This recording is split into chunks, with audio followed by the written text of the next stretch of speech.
Previously, on Pseudo Says by PenName Protection, Pseudo embarks on a quest to unveil the enigmatic nature of atoms. As she delves into diverse sources, she uncovers a world of differing definitions and a complex web of scientific theories. Her journey leads her to find an old NPR segment from the age of Obama, causing her to question the intricacies of the concept and its connection to the historical narrative as presented. Marching forward with skepticism and determination at her side, she continues her pursuit to uncover the true essence of atoms and their origins. Will Pseudo find the answers she seeks in a world filled with ambiguity and contradiction? Anything is possible, as Where's Atom? A search for the origin of the atom continues. I slumped back into my chair and stared into the glowing abyss emitting from my laptop screen. I muttered to myself, an invisible enemy, no doubt this was a sign. Coincidences fail to exist in a world of synchronicities. Moreover, propaganda is pushed out on repeat. And if the narrative about atoms uses the same concepts and vernacular as viruses, well, perhaps you'll pardon me if I'm somewhat skeptical of the entire story at this point. Speaking of propaganda, I had taken the command given in etymology.com to compare atom with atomic, and I was offered some literature to consider. However, I couldn't help but scoff when I read that the atomic bomb was first recorded in an H.G. Wells novel in 1914, and I put a tally in the propaganda push column. So, with my suspicions only gaining validity, I figured it didn't matter which direction I traveled through this rabbit hole, so long as I refrained from being distracted and triggered by each word and breadcrumb conveying misdirection and lies. I heeded any and all instinctual discernment, and I continued through until revelation struck. Because surely, an answer was waiting to be found. Right? I mean, there is an answer. Right? We interrupt your originally scripted musing to bring you this meta-musing message, ladies and gentlemen, PenName Protection. Hello pen pals and pseudo fans. Making the Where's Atom Manifested musing series has been quite the experience for me. So much so, that I had to create this meta-manifested musing to push this story along instead of the research montage I originally scripted. In fact, one YouTube channel in particular might call it a reality exposes itself experience. You see, when I first picked up that dictionary, many moons ago now, I had no clue of the journey I was about to embark upon. Honestly, I was merely looking for a refresher on how the land of academia defined atoms. And once I discovered the definition was not readily and definitively defined, I should have realized I had approached an entrance of the bog. And I should have left it there and walked away. Instead, I let curiosity take over. I jumped into the rabbit hole and started digging through the etymology. And shortly after, a mysteriously timed muse paid me a visit and gifted me with the inspiration and motivation to start, of all things, a YouTube channel. And so began the documentation of this rabbit hole endeavor. Yet, wouldn't you know it, no sooner had I embarked on my journey did the most bizarre thing happen. Barbenheimer happened.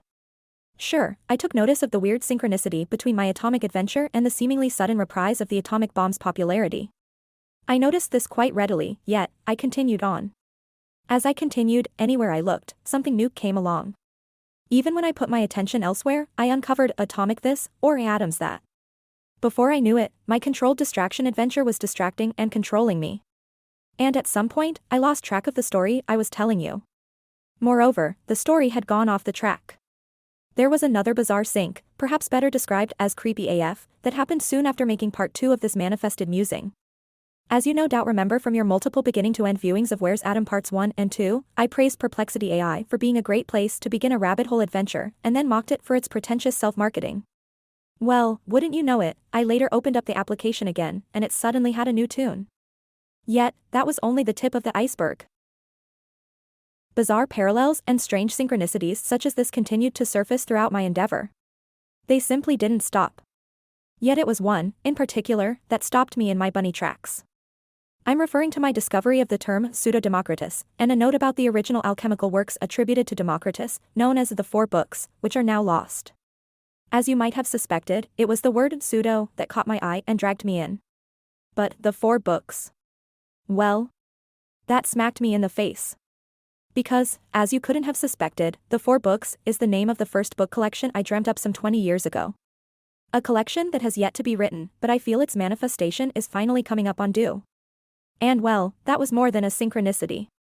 That was a sign. A sign I couldn't ignore. Still, through it all, I managed to come across a lot of interesting pieces of the puzzle. Too many, in fact. Over the months, I've taken several dozen screenshots and bookmarked more books than I've read in the last 3 years combined. In fact, the amount of information I came across was so abundant that I couldn't possibly consume and digest all of it unless I dedicated months, if not years, of my life to studying it. All of it became overwhelming. It was like some bizarre conspiracy against me, happening in real time. Once I realized the tunnel continued to expand with every step I took, and I could see no end was in sight, I finally decided to abandon my adventure. I had to. It was distracting me, stalling me, consuming me. I admit I was saddened and felt somewhat defeated in my failure to get to the bottom of this ordeal. But then, I realized this was not sad. This was good news. The best news of all time. Of course, this was echoed and confirmed the moment I accepted it when I turned on the latest Quantum of Conscience video that day. I don't know how this came out. I'm not going to re-record.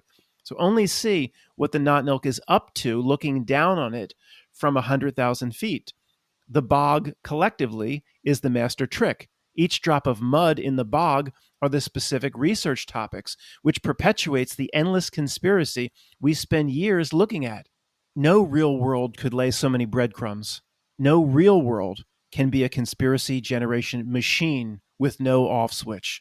Go show the screen or demonstrate to the outer ring of reality that you're interested in a particular conspiracy topic and see what starts to happen. See what it starts to serve up to you. Researchers like Jeff see this as well. Once it understands what you want to find and investigate, it will somehow start to serve up to you what you want to find. Just like turning on the chocolate, Lucy's chocolate factory. Here it comes. It knows, it sees you when you're sleeping. It knows when you're awake. If you give it a hint of what you want to find, oh boy, it'll serve it up. The topics and their associated breadcrumbs are never exhausted in this reality. This is, in a way, the truth drop of the Sorcerer's Apprentice and the endless buckets of water. Once you see the reason for all the conspiracy and uncover the Knottnilk's single goal, you can stop chasing it forever. People are not doing it to you. The dark reality is doing it to you, and it uses people, as it uses many things, as its tools, as it uses its larger systems. Very few of us see the whole of this thing we call Knottnilk. I remind you that part 2 of the book, The Work, is all that's important once you leave the fascination with the trick behind. So, that's it. The real ending to this is that there is no ending to this. That is, not anytime soon. Ultimately, that segment from the unnamed reality book helped me realize a new vision for this video. And once I took a few steps back and considered the bigger picture, the puzzle pieces I'm about to share with you put together a satisfactory conclusion for me. For now, at least. Still, as always, I'd love to hear your thoughts on any of this, so please feel free to leave a comment and share your piece of the puzzle with me. And thanks for joining me on this adventure. We now return you to your regular manifested musing already in progress.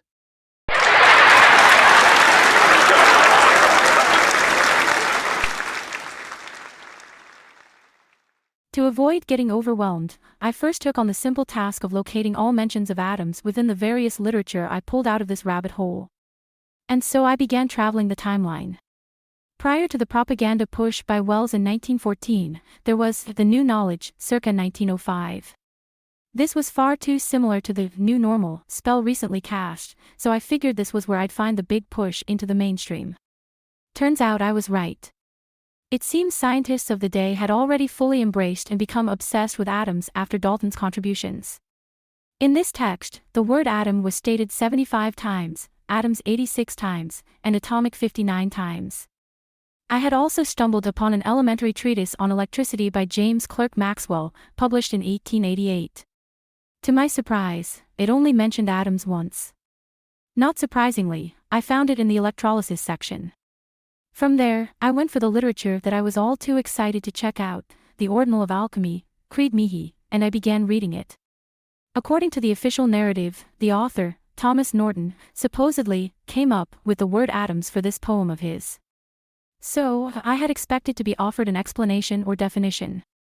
Alas, only 2 mentions were casually spouted with the presumption of prior knowledge of their existence and parameters. And that brings us to this ridiculous gap in the timeline. To be honest, I didn't go in search of any history here. Once upon an academic time, I would have attempted to fill in the blanks to create a smooth storyline. In fact, had I pursued a career following any of my scientific interests, I might have actually contributed to the encyclopedia entry from Stanford on ancient atomism that attempted to take on that very task. which, by the way, had a substantive revision made to it as recently as October 2022. Today, however, I see that gap for what it is. A fluffy white rabbit. A major indicator that the whole story as we know it is corrupt on its face. Still, I skimmed through the Stanford publication. And while it seems that a good portion of the gap in time had been addressed, I couldn't help but notice how often the idea of atoms had to be revived into play. Philosophers debated the idea to death multiple times, yet, according to the narrative, every 100 years or so, someone comes along to give this character new life. I mean, come on. If we require people from generation after generation to go back and attempt to interpret what previous people couldn't or wouldn't clearly express, then what are we doing? What are we learning? How are we advancing? What the hell is actually going on here? By this point, I no longer cared about Democritus and what he had to say about atoms. Besides, the truth was already dropped on him. He was chosen by the people. For whatever reason, we, or rather the Notnilk, choose to remember him. So, as far as I'm concerned, he's a fully fabricated landmark distraction that must be ignored lest I get trapped in The bog. Moreover, he wasn't the answer I was seeking. The idea of atoms didn't originate with him. Before Democritus and his tagalong teacher Leucippus spoke of atoms, there was Anaxagoras and his theory, everything is made of everything. But the concept still went back further, stemming from ancient Chinese philosophy with the idea of qi, the vital energy source of all life, and ancient Indian philosophy with Anu, the father of the gods of the sky.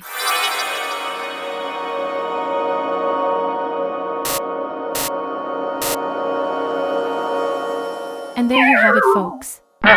We've hit the bottom of my suspicions bucket. Atoms are the sky gods. In other words, atoms are energy and existence itself. Atoms are life, the water of life, and God is in the water.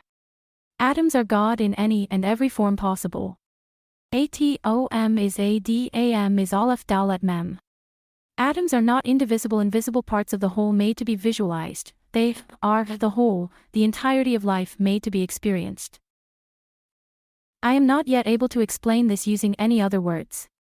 Other words have different meanings can be manipulated and misunderstood, and have been. The idea of atoms has been revived over and over again to fit the latest science push of the time, reset again and again until today when it has officially evolved into its own religion. Atomism. Once again, we've created a strawman, we've personified something into an imaginary mascot, and I'm not buying it. It was around this time, in the midst of the chaos of conflicting definitions and the rabbit holes of history, I realized there was no end to this tunnel and had been flirting with the bog all along. After a brief emotional roller coaster ride, I was able to let go, and I found a peculiar beauty in the unknown. Many messages began to sink in, and it struck me that, sometimes, the universe's mysteries are what make our existence so awe-inspiring. We don't always have to know everything. I don't have to know everything. Not in this reality, not now. It was a humbling moment, acknowledging that some answers may forever elude me, all of us, and that's perfectly okay. The pursuit of knowledge is, indeed, a lifelong adventure. I have a newfound contentment in this perpetual quest, this experience we're all here to have. It's not about reaching the finish line, it's not even about finishing this video, sometimes, it's about reveling in the journey itself. So, I've let go of the need for a neatly wrapped conclusion to this musing, embracing the ongoing exploration of the universe's grand mysteries with gratitude and an open heart. And with that, I close this chapter, knowing that the adventure will continue, filled with wonder, inquiry, and the joy of the never-ending pursuit of knowledge and wisdom. Until next time, Pseudo says, "Whoa! What's that?"